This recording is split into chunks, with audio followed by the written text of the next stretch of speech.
नमस्कार।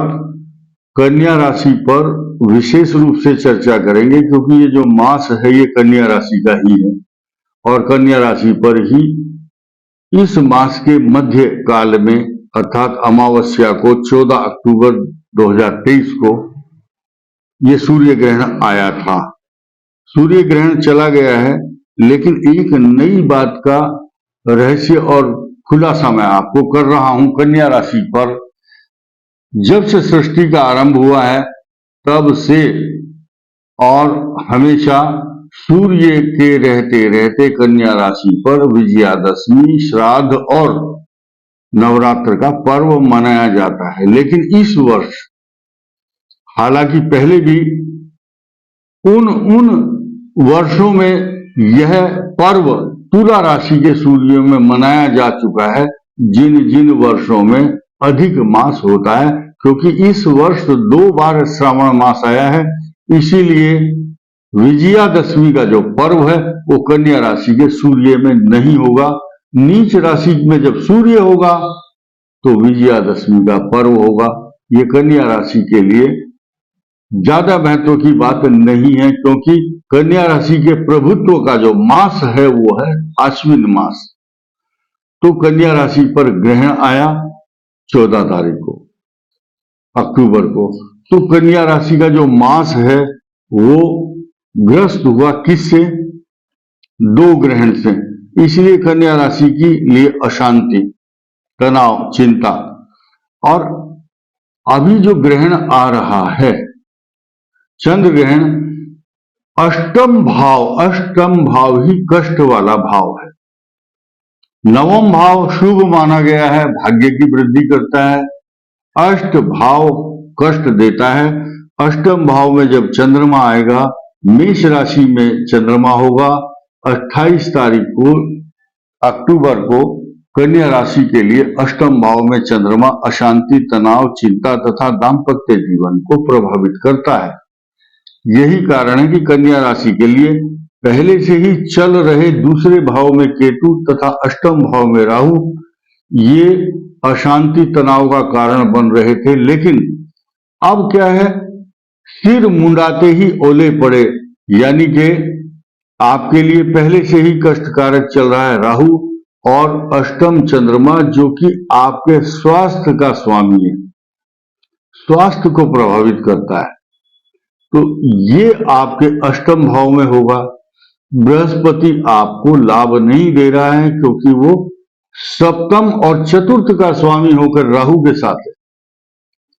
तो कन्या राशि के लिए अष्टम चंद्रमा शुभ फल प्रदान नहीं करता। ऐसी स्थिति में कन्या राशि वालों को बृहस्पतिवार के दिन या उस दिन जिस दिन ग्रहण होगा महामृत्युंजय मंत्र का जाप करना चाहिए।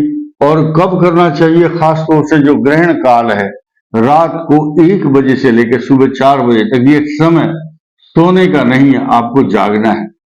आप सो रहे हैं, आपके आराम में हम दखल नहीं दे सकते, लेकिन जब आंख खुल जाए अगले दिन कन्या राशि के जातकों को स्नान ध्यान करके, ऐसे तो ये नियम सबके ऊपर लागू है, सृष्टि में जितने भी प्राणी हैं, खासतौर से मनुष्य के अंदर ज्ञान, विवेक, बुद्धि दी है। 83,99,999 योनियां ऐसी हैं जिनको ये चीज भगवान ने नहीं दी है कि तू ग्रहण के बाद नहाएगा, स्नान करेगा। लेकिन मनुष्य मात्र जिसको बुद्धि, विवेक, ज्ञान दिया है, उसको कहा गया है कि तुम ग्रहण के बाद स्नान, ध्यान, पूजा पाठ, यज्ञ आदि कर सकते हैं। ऐसा करने से अगर आप महामृत्युंजय मंत्र का पाठ या ओम नमो भगवते वासुदेवाय इस द्वादशाक्षरी मंत्र का पाठ करते हैं तो आपके जीवन में इहलौकिक और पारलौकिक सुखों की प्राप्ति तो होगी ही। इसके अलावा इस ग्रहण के होने वाले साइड इफेक्ट कम होंगे। कन्या राशि को ही ये सलाह ज्यादा क्यों दी जा रही है? क्योंकि ये जो मास है ये कन्या राशि का है। कन्या राशि अधिपति होती है इस मास की, और इसी मास में कन्या राशि को इंगित करते हुए हम बता रहे हैं कि इसके जो 2 ग्रहणों का, जो चंद्र ग्रहण और सूर्य ग्रहण का साइड इफेक्ट है, कन्या के लिए अधिक होगा। इसीलिए उनको एक prevention is better than cure, इस सिद्धांत को अपनाते हुए पूजा पाठ तथा सचेत होकर के चलेंगे। देखिए, हर आदमी इस संसार में जिसको पता नहीं है, कई प्रकार के संप्रदाय हैं, इस संसार में कई प्रकार के रिलीजन हैं। जरूरी नहीं है कि सभी ग्रहण को मानते हैं, लेकिन वैज्ञानिक तो मानते हैं।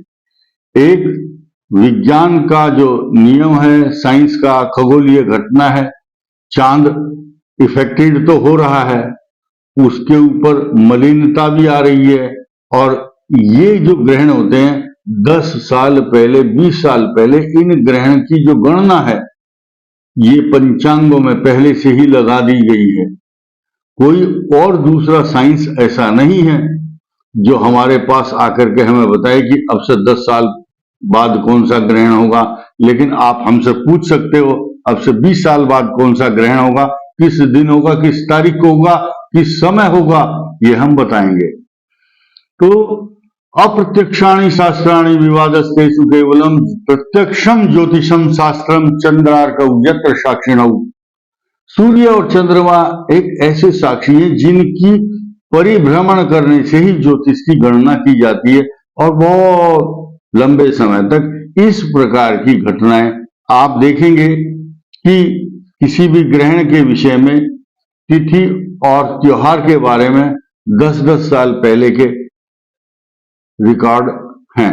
हमारे पास 100 वर्ष का पंचांग है जिसकी गणना अब से 50 साल पहले कर दी गई थी।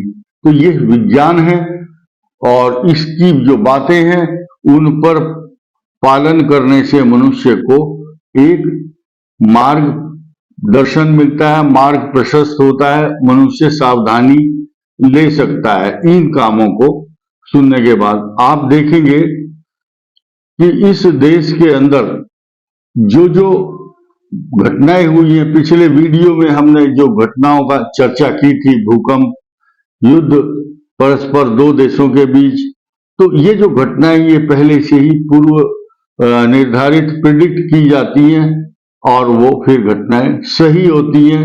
हम इस बात का क्रेडिट नहीं लेना चाहते। इस वीडियो में इतना ही। धन्यवाद।